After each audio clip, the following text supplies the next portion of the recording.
I know this is a bit of a U-turn, but folks, something just came out that I think shows us definitively what the USS Fitzgerald was doing in this shipping channel.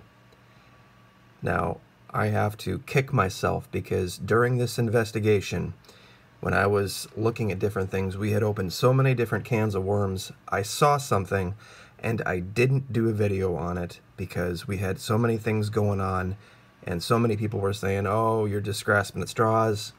And I let it go, and of course it would be the thing. It would be the thing that explains everything. It explains the strange order, first to turn to port, then to starboard, or starboard, then to port. It explains what they were doing, why they were acting like they were acting. Anyway, let's get to it. This article came out in the Washington Post 42 minutes ago. We're going to come back to this map. About Russian submarines prowling around vital undersea cables. Now they talk about it going on in the Atlantic, in the Mediterranean, the Baltic, and that area. And they do it in the context of Russia's refocus and pivot to, I guess, Cold War era tactics. Now, down here, it says, among Russia's capabilities, Lenin said, are deep-sea research vessels, including an old converted ballistic submarine that carries smaller submarines. They can do oceanographic research, underwater intelligence gathering, he said, and what we have observed is an increased activity of that in the vicinity of undersea cables. Now, who remembers this map? It's kind of a spitball map, but this was the first time the U.S. Navy gave us a track of the Fitzgerald. It was right here, and instead of running parallel, allegedly, like this captain said they were, the captain of the cargo ship, they were crossing this shipping lane at 1:30 in the morning local time, like a bat out of hell at 20 knots, with pretty much disregard for all this other traffic that was out here.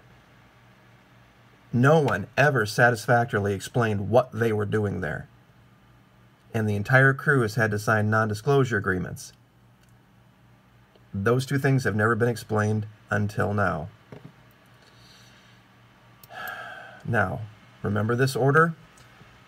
0127, the officer of the deck ordered course to the right, 240 true, but rescinded the order within a minute. Instead, the officer of the deck ordered an increase to full speed and a rapid turn to port.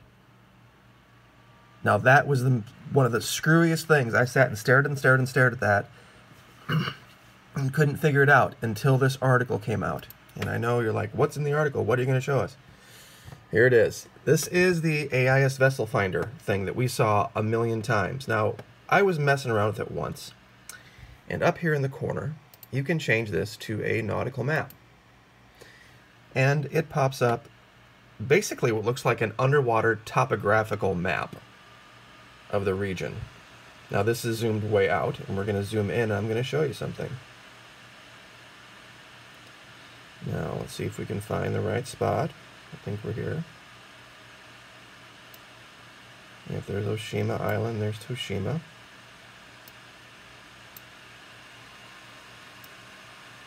Here it is. When you zoom in far enough, look what you find. A submerged cable right in the region where they were doing this. And strangely enough, look what this submerged cable does here. Now, I want you to look at this. And look at this. Look at the track of the Fitz.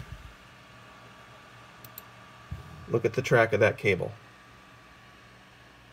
Does this look like this might be something where you would be going 190 degrees true and then make a turn to 240? If there was a Russian submarine tracking this cable and following this cable, could this be what the Fitz was doing? It was running this cable route and just following its orders? Were they tracking a sub? You have to remember something. The man who took over, the captain, I can't remember his name, I should have brought up the tab. The captain of the Fitzgerald had only been in charge of that boat for about a month, and prior to that, he was a sub hunter. Excuse me, he was a mine hunter with sub hunter background. I should have brought up that tab, gosh darn it.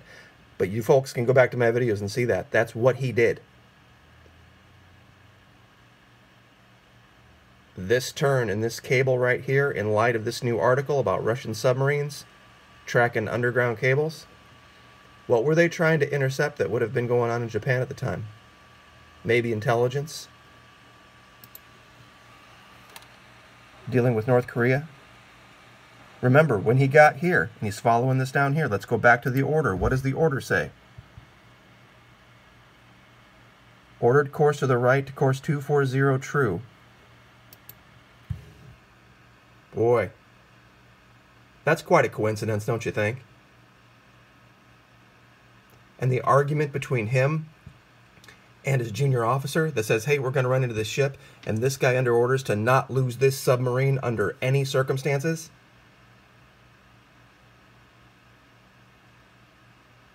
You know, too many coincidences, folks. There's too many coincidences in this particular scenario right here for this to have just been some accident. There's more to it if it was, that's for sure. And it's funny because, you know, when you zoom this out, you'll see the word SUBM cable, but you won't see the tracking of it. You got to zoom way in for this to actually show up.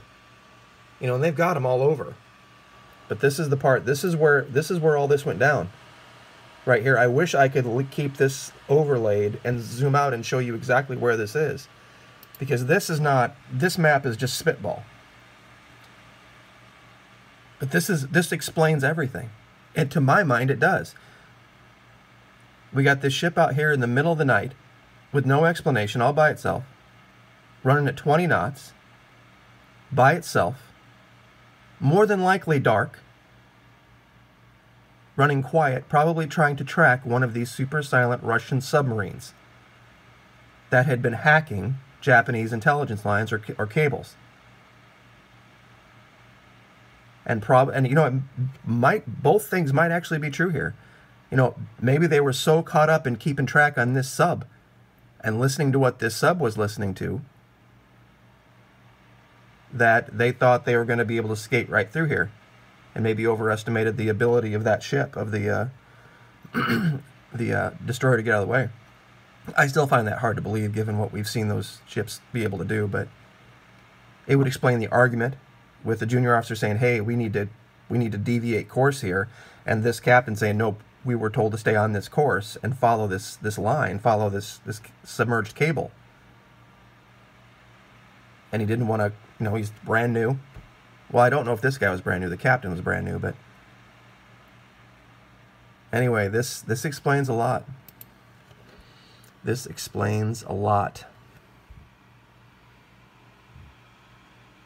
So, anyway, I really want to know what you guys want to think about this. I think they have snuck this article out here thinking everybody has forgotten about the Fitzgerald and forgotten about what happened and weren't doing enough research into it. But we'll do it one more time. There's your cable. There's the track of the Fitz. Like, share, subscribe. Have a great weekend. Merry Christmas. See you next time.